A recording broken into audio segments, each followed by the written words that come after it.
बेटा आप लोगों को मेरी आवाज़ साफ आ रही है? बिकॉज अभी सॉरी थोड़ा इंटरनेट का इशू हो गया था, तो अनस्टेबल इंटरनेट कनेक्शन की वजह से बीच में जो है सेशन थोड़ा डिस्टर्ब हो गया। Can you guys hear me clearly?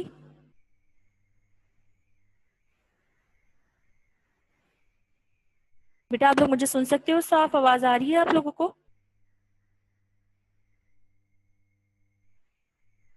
बेटा आप लोगों को क्लियर है या नहीं, जल्दी बताओ मुझे। No miss. क्लियर नहीं आ रही, अटक अटक के आ रही है आवाज़।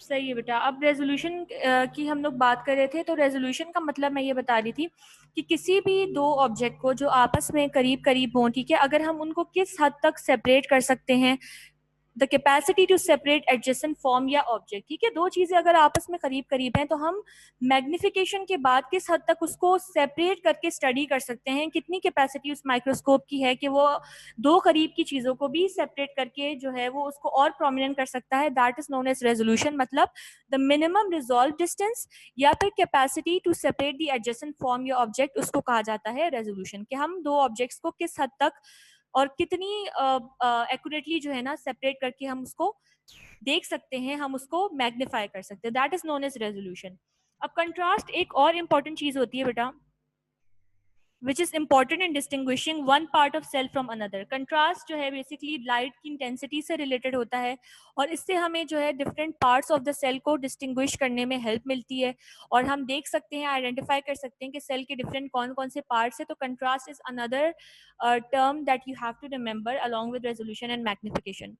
In light microscope, contrast is often obtained by fixing and staining the material. आपको याद होगा when you guys used to perform practical in 9 year, then what you guys used to do was कि आप जो है ना अपना जो भी स्पेसिमेन आपको टीचर दिया करती थी फ्रॉक से उठाकर या वैसे भी, तो आपने चीज नोटिस की होगी कि वो स्लाइड के ऊपर स्टेन हुई भी होती थी। कोई भी उस पर स्टेन लगा हुआ होता था रेड कलर का या ब्लू कलर का, उसको स्टेन करके फिक्स किया जाता था। ऊपर एक छोटी सी ना स्क्वायर शेप में एक ग्लास और रखा जाता था स्लाइड के ऊपर, ताकि उसको फिक्स किया जा सके, ठीक है। तो this process is known as fixing, ठीक है। स्टेनिंग, स्टेनिंग का मतलब सिंपल, आपने उस पर कुछ खास स्टेन्स लगाकर उसको स्टेन कर दिया। और मटेरियल को फिक्स करने का मतलब उसके ऊपर जो आप छोटा सा एक पीस ऑफ ग्लास लगाते थे और उसको फिक्स करते थे।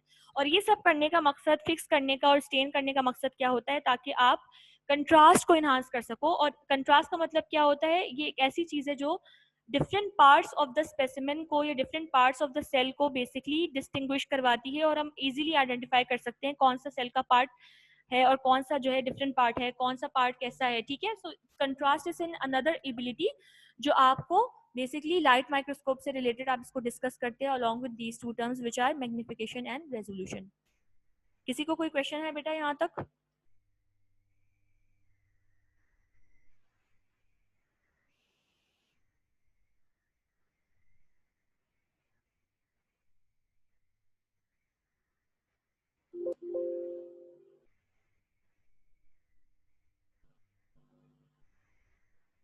बेटा किसी को कोई सवाल है?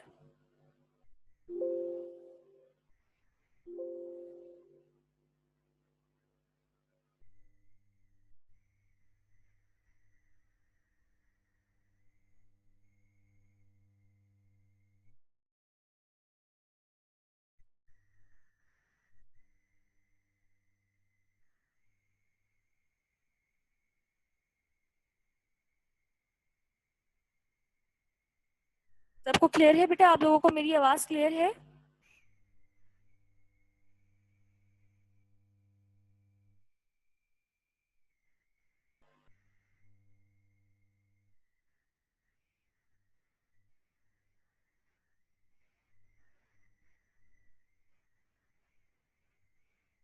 बेटा आप लोग मुझे सुन सकते हो या नहीं?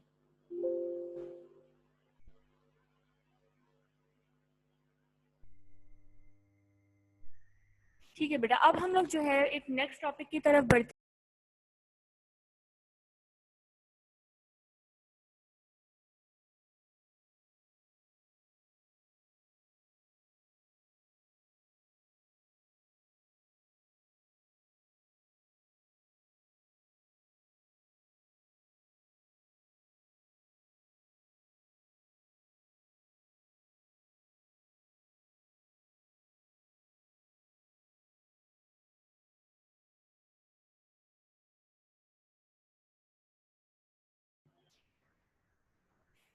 अच्छा बेटा, अभी तक किसी को कोई सवाल है रेजोल्यूशन मैग्निफिकेशन से रिलेटेड? कंट्रास्ट से, मैग्निफिकेशन से, रेजोल्यूशन से रिलेटेड कोई क्वेश्चन है? यहाँ पर थोड़ा सा इंटरनेट का इशू है बेटा, तो आज थोड़ा सा आप लोगों को बर्दाश्त करना पड़ेगा। आपको तो पता है किस तरह के इश्यूज होते रहते हैं, ठीक है? तो बेयर विद अस। मनाहिल, आपने अनम्यूट किया था बेटा। Do you have anything to ask? Is everything clear? अगर सब कुछ clear है, then I will start another topic. If you guys have any confusion, then you can ask regarding the topic that we have studied.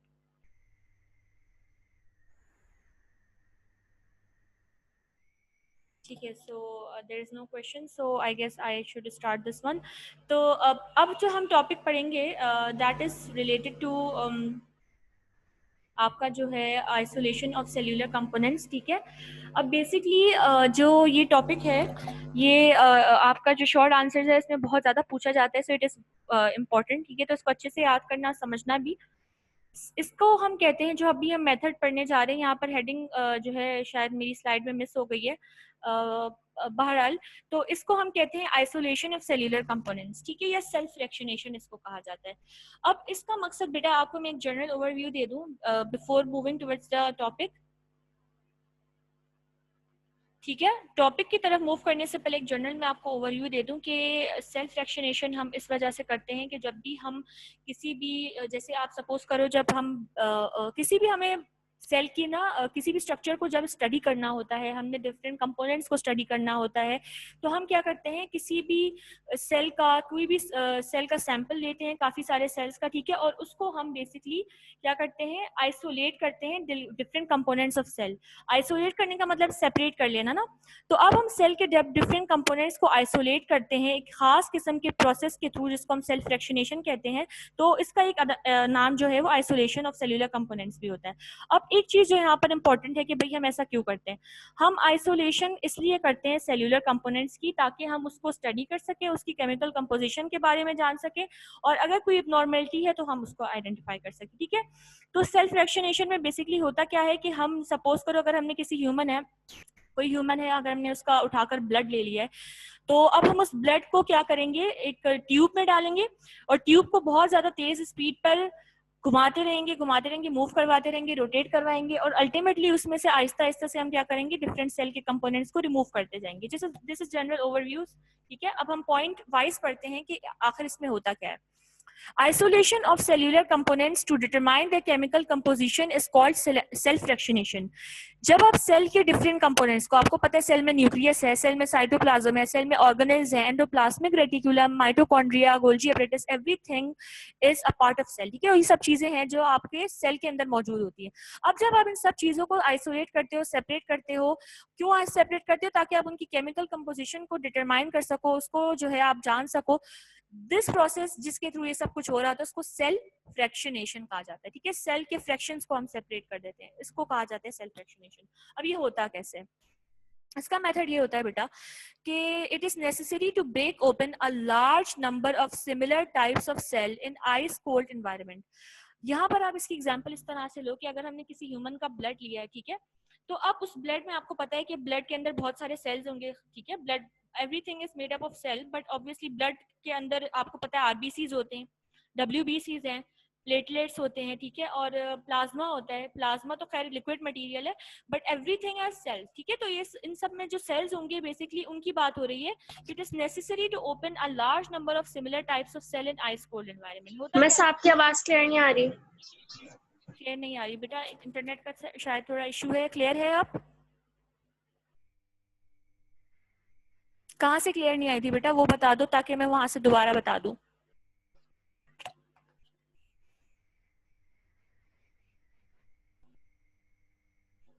आवाज कहाँ से clear नहीं थी बेटा?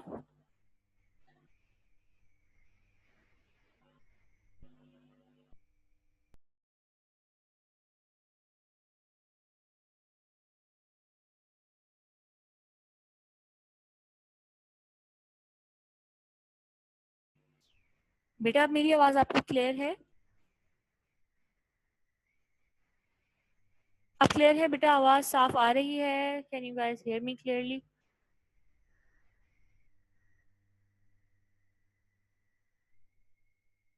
सबको क्लियर है बेटा? अगर आप लोग बताओगे तो मैं फिर आगे जो है कंटिन्यू करूंगी।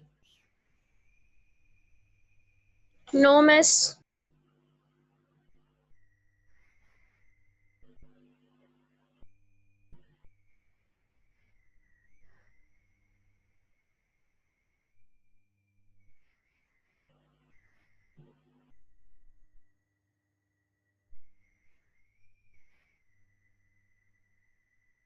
बीच बीच में।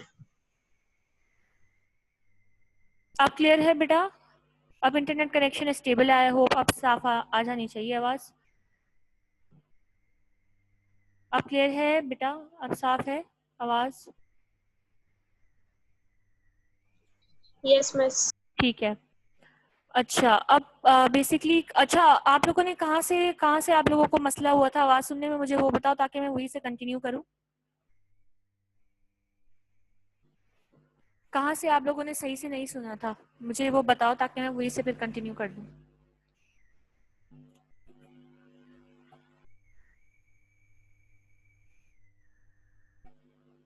बेटा कहाँ से आप लोगों ने सही नहीं सुना था, मुझे ये बताओ ताकि मैं वही से स्टार्ट करूं।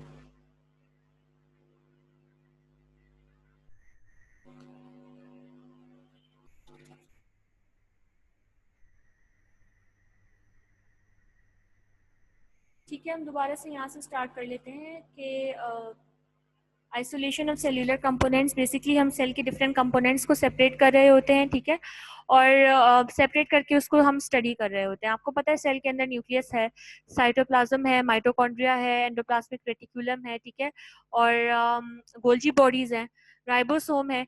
तो ये सब क्या है, सेल के कंपोनेंट्स है। जब आप सेल के इन सब कंपोनेंट्स को एक के बाद एक करके सेपरेट करते हो और आइसोलेट करते हो, ठीक है, और इसका मकसद क्या होता है कि हम उसकी केमिकल कंपोजिशन को डिटरमाइन कर सकें, उसको स्टडी कर सकें, ठीक है। तो इस पूरे प्रोसेस को जिसके थ्रू आप इन सब कंपोनेंट्स को सेपरेट करते हो, अलहदा करते हो, ठीक है, उनको आप आइसोलेट करते हो, उस पूरे प्रोसेस को, उस पूरे मेथड को, प्रोसीजर को सेल फ्रैक्शनेशन का नाम दिया जाता है। आइसोलेशन ऑफ सेल्यूलर कंपोनेंट्स भी इसको कहा जाता है, ठीक है। तो ये पूरा प्रोसेस हम स्टेप बाय स्टेप इसमें पढ़ेंगे कि कैसे जो है ये प्रोसेस होता है, सही है। सबसे पहले क्या होता है बेटा कि जब भी आप कोई मटेरियल ले रहे हो, ठीक है, सपोज करो यहाँ पर हम ले रहे हैं ह्यूमन ब्लड। तो ब्लड में आपको पता है डब्ल्यूबीसी है, आरबीसी है, प्लेटिलेट्स हैं, तो ये सब सेल्स हैं, ठीक है। आरबीसी का फुल फॉर्म क्या है, रेड ब्लड सेल्स, डब्ल्यूबीसी का व्हाइट ब्लड सेल्स, ठीक है। तो ये सारे सेल्स हैं। अब यहाँ पर क्या होगा बेटा कि हम एक कोई भी स्पेसिमेन लेंगे, ठीक है, और उसको आइस कोल्ड एनवायरनमेंट में हम क्या करेंगे, यूज करेंगे। The cells are usually placed in homogeniser and motor are broken, ठीक है। अब होता क्या है कि जो जैसे सपोज करो हमने ह्यूमन ब्लड लिया है, ठीक है, अब उस ह्यूमन ब्लड को हम क्या करेंगे, आइस कोल्ड एनवायरनमेंट में उसके सेल्स को जो है हम सिमिलर टाइप ऑफ सेल को ब्रेक ओपन करेंगे, ठीक है। उसके बाद क्या करेंगे, हम उस ब्लड को होमोजेनाइजर के अंदर या किसी भी मोटर के अंदर प्लेस करेंगे। अगर आपके पास बुक है तो आप उसमें देख सकते हो कि एक किस तरह की एक मशीन है और उस मशीन के अंदर एक ट्यूब है, दो तरह की ट्यूब्स लगी हुई है, ठीक है, दो टेस्ट ट्यूब लगी हुई है, और उस टेस्ट ट्यूब के अंदर हम क्या करेंगे, यहाँ पर अगर हम ब्लड की एग्जांपल ले तो हम उस ब्लड को उस टेस्ट ट्यूब के अंदर डाल देंगे, ठीक है। पहला स्टेप क्या होगा बेटा, पहला स्टेप ये हुआ कि हम उस कंपोनेंट को या उस स्पेसिमेन को जिसको हम यूज कर रहे हैं, जैसे अगर यहाँ पे एग्जांपल मैं दूं तो ह्यूमन ब्लड, तो ह्यूमन ब्लड को हमने क्या किया, होमोजेनाइजर के अंदर प्लेस कर लिया। ये अगर हम simple cell group of cell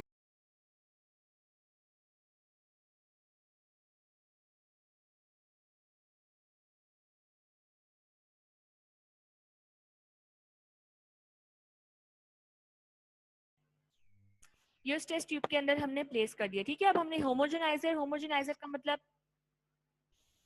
किसी को कुछ पूछना है बेटा?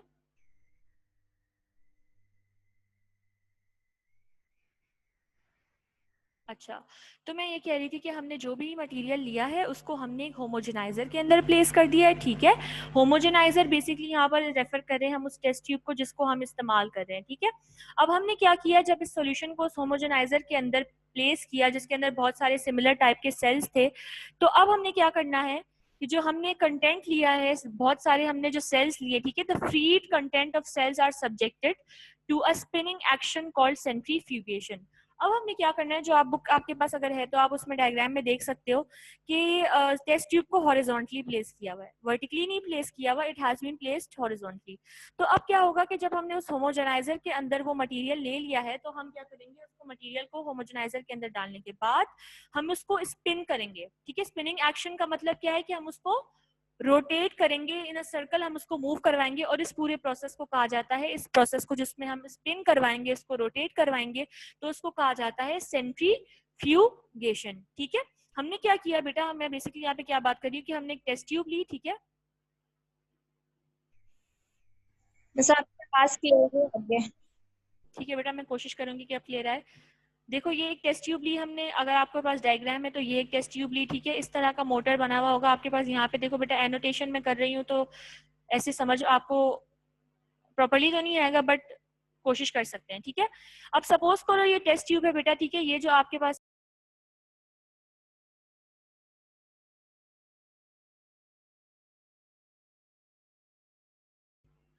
अब जो टेस्ट ट्यूब है बेटा, ये होमोजेनाइजर है। हमने क्या किया कि उस होमोजेनाइजर को हमने स्पिन करवाया। ठीक है, स्पिन करवाने का मतलब क्या है, हमने उसको रोटेट करवाया सर्कल में, उसको हमने मूव करवाया स्पिनिंग एक्शन के थ्रू, और उस स्पिनिंग एक्शन को सेंट्रीफ्यूगेशन कहा जाता है। सही है, अब हम जब इसको मूव करवाएंगे, स्पिनिंग एक्शन करवाएंगे, तो हमने क्या करना है, फौरन से उसकी स्पीड मिस को, जी बेटे, जी बेटे बोलिए।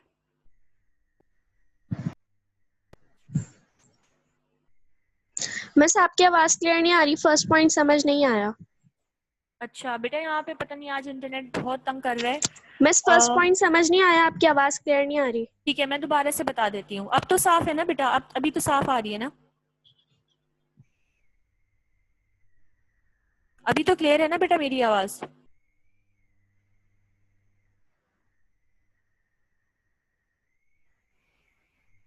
मिनाहिल बेटे, अभी क्लियर है मेरी आवाज, आपको साफ आ रही है?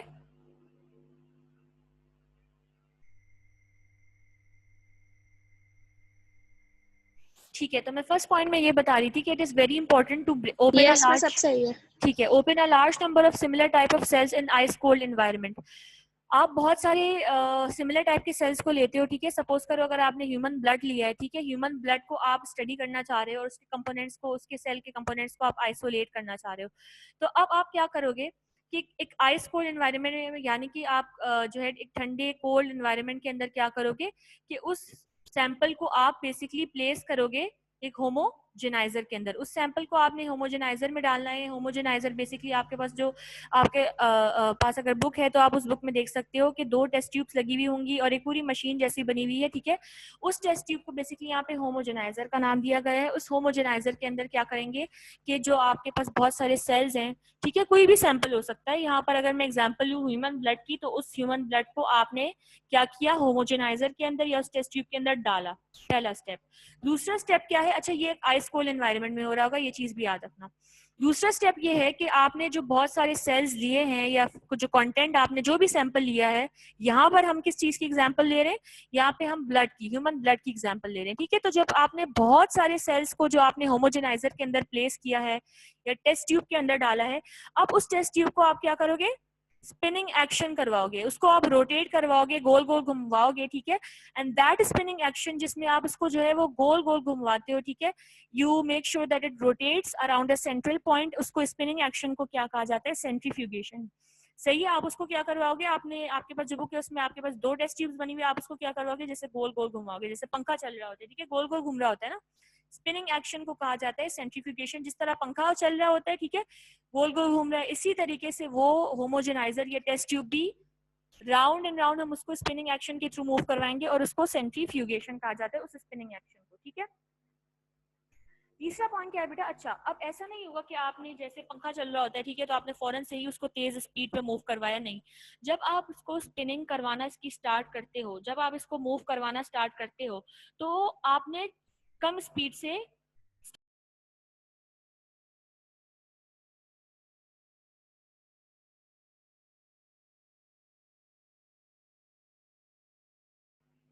ठीक है। तो ऐसा नहीं करना कि आपने बिल्कुल ही ना तेज स्पीड पे स्टार्ट कर दिया, बल्कि आपने बहुत स्लो स्पीड पे स्टार्ट करना है। ठीक है।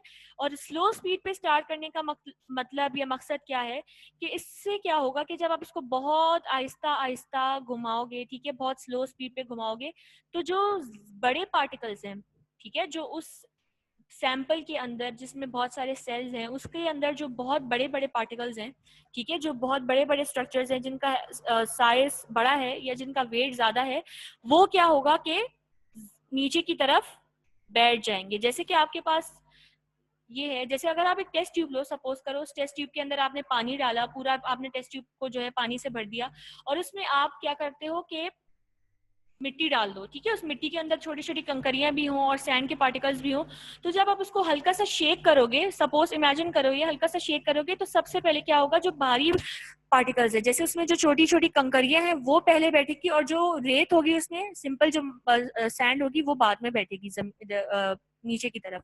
ठीक है। तो जो बड़े पार्टिकल्स होते हैं वो पहले नीचे की तरफ सेटल करते हैं या बैठ जाते हैं। ठीक है। तो जब लो स्पीड पे आप इसको मूव करवाओगे, तो जो उस सैंपल के अंदर बड़े पार्टिकल्स होंगे, जो लार्ज पार्टिकल्स होंगे, वो क्या करेंगे, सबसे पहले उस टेस्ट ट्यूब के अंदर नीचे बैठ जाएंगे। ठीक है। जैसे कि सेल का न्यूक्लियस है, आपको पता है न्यूक्लियस सबसे बड़ा स्ट्रक्चर होता है सेल के अंदर। तो जब आप इसको सेंट्रीफ्यूगेशन आप इसकी करवाओगे, इसको मूव करवाओगे, तो क्या होगा, सेल के अंदर जो बड़े पार्टिकल्स हैं, ठीक है, जो सबसे बड़े पार्टिकल्स है, वो सबसे पहले नीचे की तरफ बैठ जाएंगे इन द सेडिमेंट। सेडिमेंट का मतलब है नीचे की तरफ जो मटेरियल एक्यूमुलेट हो गया उसको हम सेडिमेंट का नाम दे रहे हैं। तो जब आप इसको स्लो स्पीड पे मूव करवाओगे, तो क्या होगा, जो बड़े पार्टिकल्स है सेल के अंदर, न्यूक्लियस जैसे आपके पास है, वो सबसे पहले क्या होगा, नीचे की तरफ बैठ जाएगा। अब क्या होगा, जब न्यूक्लियस सबसे पहले नीचे की तरफ बैठेगा, तो आपने क्या किया, न्यूक्लियस को सेपरेट कर दिया उसमें। क्यों? क्योंकि देखो ना, आपने सारे कंपोनेंट्स को सेपरेट करना है, आइसोलेट करना है। ठीक है। तो आपने क्या किया, न्यूक्लियस को उस सैंपल में से रिमूव करवा दिया। ठीक है। क्योंकि न्यूक्लियस आपके पास आ गया है, न्यूक्लियस सेटल हो गया सेडिमेंट्री फ्लूइड में, तो न्यूक्लियस आपने क्या किया, उसके अंदर से सेपरेट कर दिया। अब आपके पास जो बाकी स्मॉलर पार्टिकल्स जो ऊपर की तरफ मौजूद है, सुपरनेटेंट फ्लूइड, यहाँ पर एन जो है यहाँ पर मिसिंग है, ये एन यहाँ पर आएगा बेटा, सुपरनेटेंट फ्लूइड। सुपरनेटेंट फ्लूइड का मतलब है जो टेस्ट ट्यूब के अंदर नीचे जो पार्ट था ना बेटा, जो नीचे जमा हुआ था, उसको हम सेडिमेंट कह रहे हैं, और ऊपर की तरफ जितना भी मटेरियल जमा हुआ था उसको हम सुपर नेटेंट फ्लूइड कह रहे हैं। तो अब जो छोटे छोटे पार्टिकल्स ऊपर की तरफ मौजूद हैं, ठीक है, नीचे की तरफ तो सेल का न्यूक्लियस जमा हो गया था ना बेटा, तो जो ऊपर की तरफ छोटे छोटे पार्टिकल्स हैं ना सुपर नेटेंट फ्लूइड के अंदर, हम क्या करेंगे, उस ऊपर के जो फ्लूइड है, जो ऊपर जमा हो गया है, उस ऊपर की तरफ वाले जो फ्लूइड है उसको हम क्या करेंगे, एक अलग से टेस्ट ट्यूब के अंदर शिफ्ट कर देंगे। यहाँ तक किसी को कोई कंफ्यूजन है? समझ में आ रही है बेटा मेरी बात, कि हम क्या बात कर रहे हैं, कि किस टॉपिक को डिस्कस कर रहे हैं, क्या बात हो रही है, सब क्लियर है?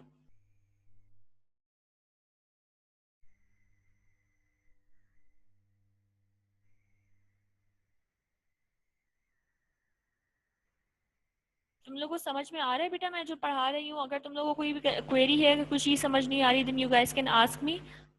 आज सवाल तुम लोग कम कर रहे हो, या तो मेरी आवाज नहीं आ रही, या आप लोग को समझ नहीं आ रहा, या हो सकता है समझ आ गया हो। ठीक है। तो जल्दी पूछो बेटा अगर कुछ पूछना है तो।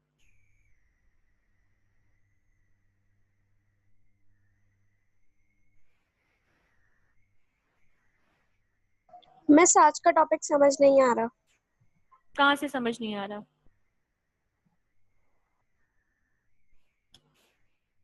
ये चीज समझ नहीं आ रही?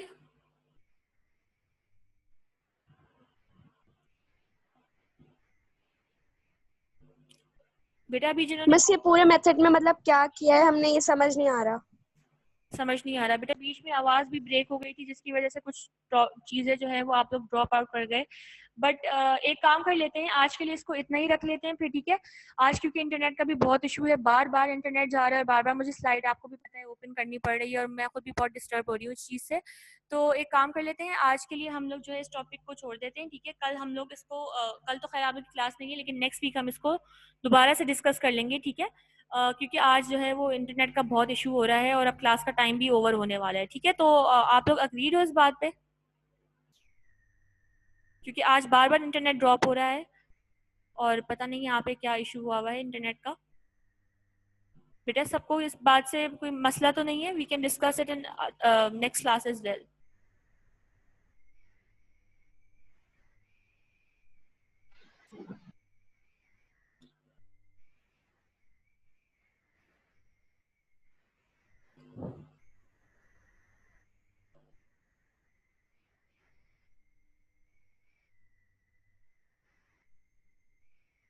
ठीक है बेटे, तो आज के लिए फिर हम इसको रहने देते हैं, सही है। हम लोग क्या करेंगे